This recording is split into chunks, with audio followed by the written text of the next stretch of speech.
Assalamualaikum warahmatullahi wabarakatuh. Hari ini saya nak kongsikan tentang kenapa kita cepat down. Kenapa kita cepat down, kenapa kita senang down. Jadi saya kongsikan adalah berdasarkan pengalaman saya dari segi sebenarnya tak perlu pun kita rasa macam down ni benda yang salah. Tapi bagi saya, ia bukan satu perkara yang salah. Bahkan setiap orang akan merasakan down. Setiap orang pasti ada rasa down. Kalau dia tak pernah down, itu bererti dia itu bukan manusia. Saya gurau.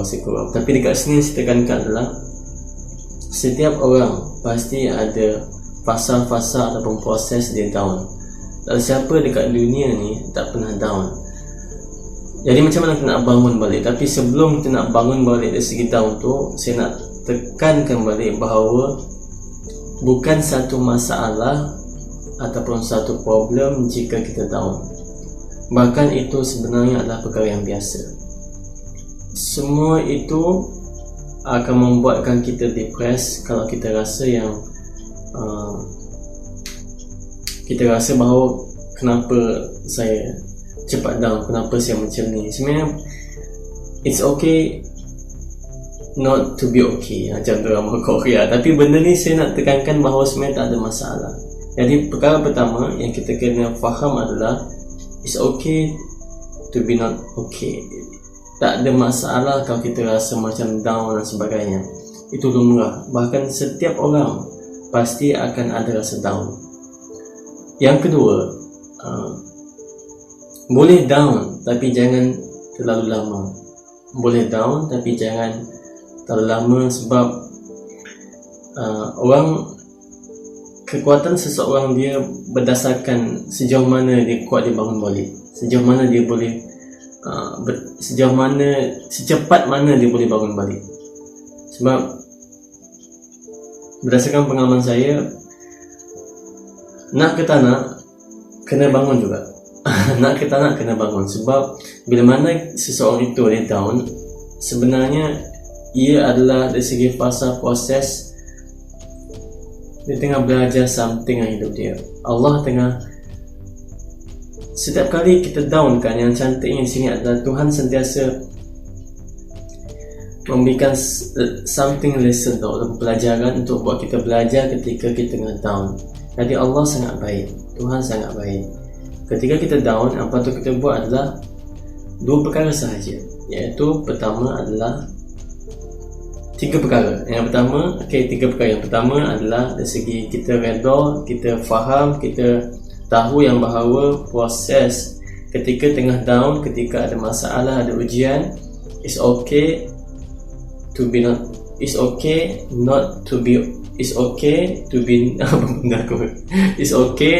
okay. Macam mana? Okay kalau tak okay kalau down. It's okay kalau kita down.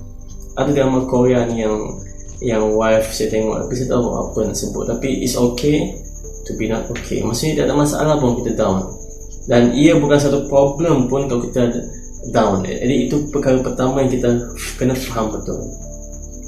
Yang kedua adalah sabar. Yang kedua memang kena sabar. Bahkan sabar di atas sabar. Bukan mudah benda ni, sebab saya sendiri alami, kita semua alami bahawa senang untuk sebut perkataan sabar atau menyuruh online untuk sabar berbanding bila mana kita sendiri ditimpa ujian, ditimpa satu problem yang Allah bagi, yang Tuhan bagi, dan kita tak mampu untuk sabar.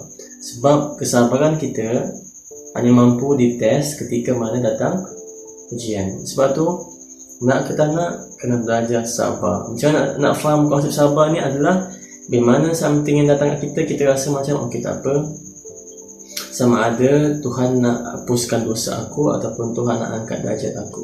Tapi nak ke tak nak, di atas kesabaran tu lagi kena sabar. Maksudnya dua kali ganda. Jadi nak ke tak nak harus belajar untuk sabar. Okay. Yang ketiga adalah sembahyang.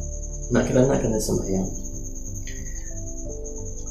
Masa saya belajar dulu kan, masa saya ada kerja something dekat satu restoran kan, Saya bekerja dengan satu abang ni, dan saya tengok dia jenis yang macam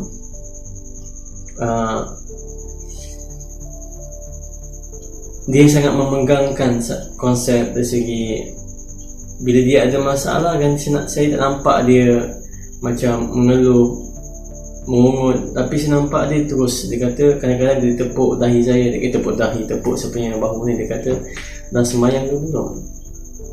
Saya kata belum. Dia kata jom sembahyang sama-sama.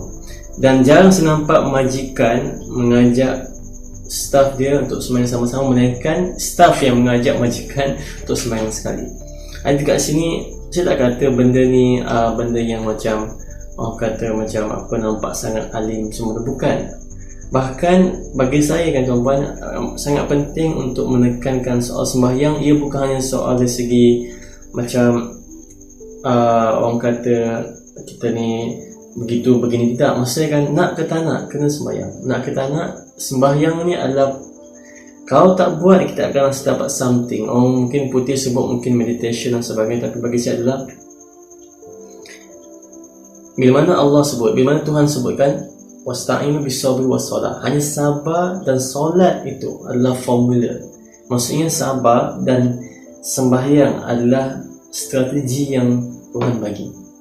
Tuhan tak kata lepas sabar kau pergi belajar marketing, lepas sabar kau pergi buat ads, lepas sabar baru kau pergi struggle lagi gila-gila. Tapi Tuhan kata lepas sabar kau sembahyang.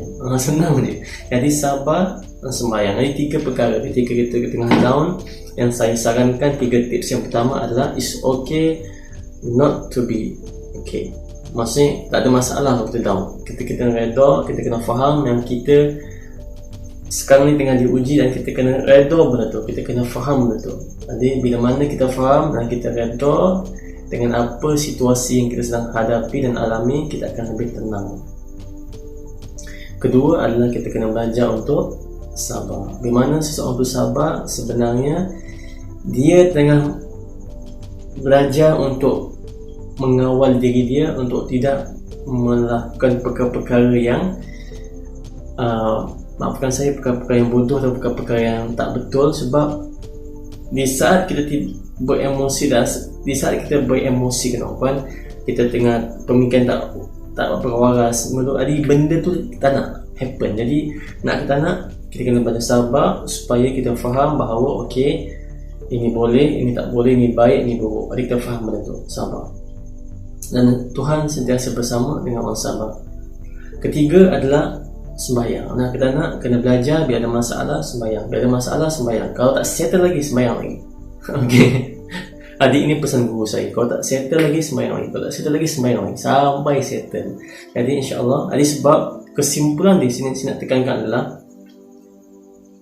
bila kita ada masalah, memang perkara pertama yang kita fikirkan cari jalan keluar, cari jalan penyelesaian tu, solution. Tapi kan kat sini yang paling penting adalah kita kena belajar untuk bagaimana memastikan sedaya upaya hubungan kita dengan Tuhan tu terjaga walaupun ada masalah. Okey, semakin banyak masalah, semakin banyak datang benda-benda cabaran tu, ujian hidup semua, dan yang kita nak semua tu, semakin kuat hubungan kita dengan Tuhan. Jadi sangat penting, ada 3 perkara yang saya kongsikan. Pertama adalah it's okay untuk not to be okay. Kita reda dengan apa yang berlaku, dan kita fine, it's okay to be not okay. Kedua, kita sabar, dan ketiga, kita sembahyang atau solat. Jadi bahasa mula ni adalah wasta'inu bis-sabri was-salah. Minta pertolongan aku, yakni Tuhan Allah Taala, dengan jalan sabar dan solat. Okey, jangan lupa subscribe. Okey, dekat bawah tu. Nanti kita jumpa pada video yang seterusnya. Saya Syah Sufi. Assalamualaikum.